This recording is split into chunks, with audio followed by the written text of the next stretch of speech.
Hello, now we are going to discuss some important questions from the electromagnetic wave. So here very important question is informed plane waves. Why it is called as the informed plane waves?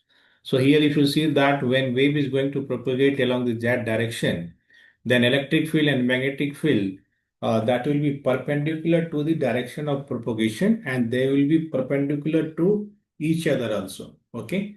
So finally, at particular any instant of time, that electric field and magnetic field, that components will have same magnitude everywhere or same value at that plane for the particular instant of time. So this is very important. They have same value everywhere in that plane, okay, at particular fixed instant. Then it is called as the informed plane wave. If that value is not same, then it will not be called as the informed plane wave. So this diagram we have to explain. So here dou by dou x equal to dou by dou y equal to 0. If simply it is the 1 mark question, then we have to define the informed plane wave. And if you have time, you can draw this diagram. And this question can be the long question also. So in case of long question, then you have to discuss little bit more detail like we have dou by dou x equal to dou by dou y equal to 0 since only wave is propagating along the z direction and the velocity of propagation, that is the c equal to 1 by root under mu naught epsilon naught, and the velocity of light is 3 to the power 8 meter per second. And apart from this, you can discuss different wave characteristics like lambda, frequency, all these things also you can discuss in case of informed plane wave. And this plane wave having transverse of nature. Why sometimes question why it is called as the transverse wave. So already I have told electric field and magnetic field both are perpendicular to each other as well as perpendicular to the direction of propagation also. So here we have short question as well as long question. Now relation between E and H is the very, very important question, long question here. Okay, very, very important. So we have del cross E equal to minus dou B by dou T, and del cross E how we can write in terms of determinant or matrix. So AX, AY, AZ, dou by dou X, dou by dou Y, dou by dou Z, EX, EY, AZ. And finally here for the magnetic flux density also we have component BX, BY, BZ. So we have seen that in case of informed plane wave, we have HZ, EZ is going to be equal to 0 as well as dou by dou x is going to be equal to 0 as well as dou y also going to be 0.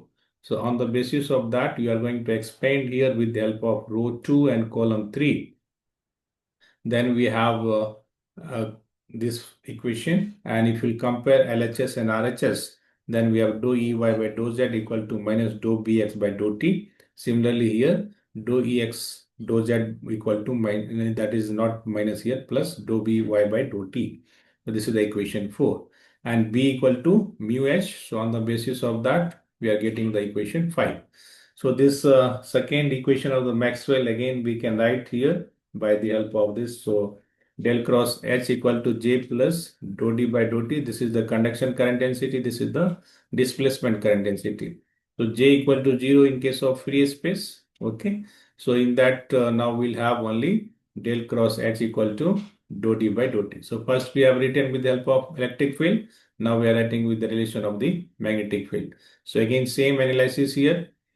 Okay, HZ component is 0, dou by dou x, dou by dou y equal to 0. So again, we are going to expand with the help of row 2 and column 3.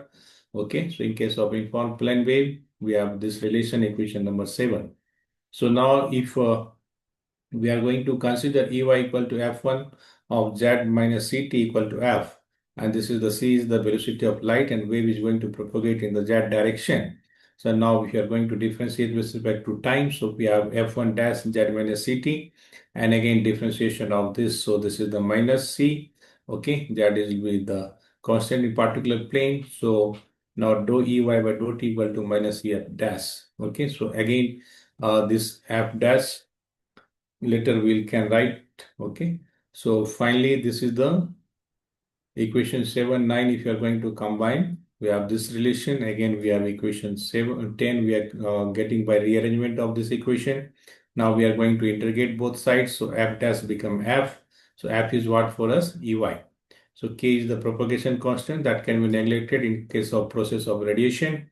So we have Hx equal to epsilon into 1 by root under mu epsilon equal to EY. After rearrangement, Hx by EY equal to root under mu by epsilon by mu. So Ey by Hx equal to root under mu by epsilon.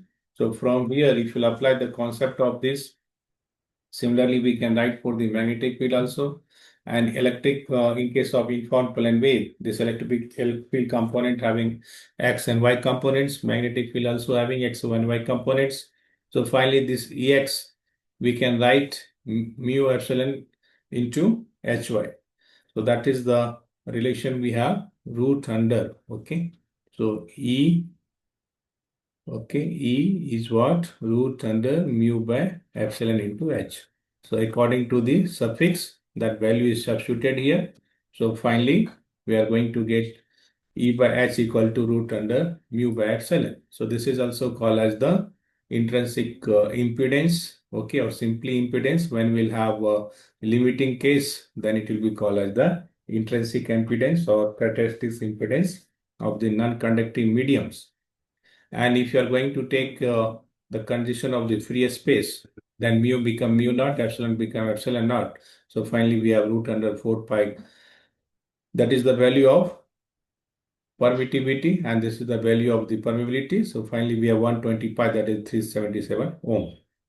Now, this is also very important. Another very important question is the electromagnetic wave equation for the conducting medium, or we can say this is the general wave equation also. Okay. So both, since here we are not going to make any ignorance, all parameters we are going to consider here. So if question is coming about the general wave equation, so this general wave equation is the same as the discussion in the conducting medium. So general wave equation, very, very important questions. Relation between EH and this question also.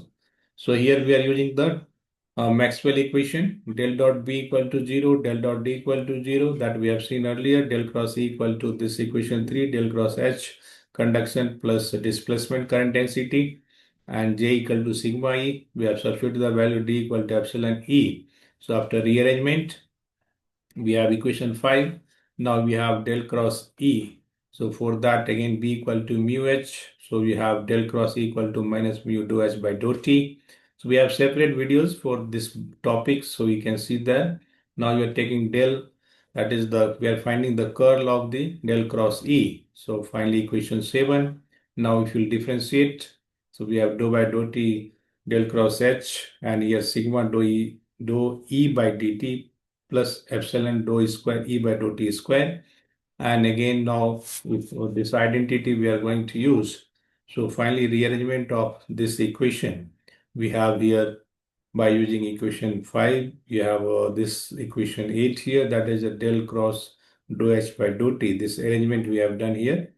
So epsilon dou E by dou T plus this sigma dou E by dou T plus epsilon dou square E by dou T square. So now, if you're going to utilize the equation 7 and 8, so in the equation 7, we are using the identity. On the basis of that, we have del of del dot E minus del square E, that is equal to this one. So finally, this is the equation number 9 in terms of electric field intensity. So here, if condition is that if medium is homogeneous, then epsilon is constant. So in that del dot D equal to rho. So finally, we have del dot E equal to rho by epsilon. So this equation 9 can be written as equation 10. And now if there is the no net charge within the conductor, all charge available at the surface. So finally, equation 10 reduced to del square equal to mu sigma dou E by dou T plus mu epsilon dou square E by dou T square. This is called the wave equation in terms of E. Similarly, you have same process we have to repeat for the del cross H, and here we have to apply the identity. Okay, so then we'll get the expression in terms of field intensity. So that is the equation number 13. So these equations, equation number 11, equation number 13 is also called as the general wave equation. Okay, so this is the same. either in conducting medium or in general wave equation. So this is the important question from the wave equations. Okay. So if you'll have any doubt, separate lectures are available in the playlist for the EMTL. So there you can see. Okay. Thank you. Thank you very much. Like, share, subscribe.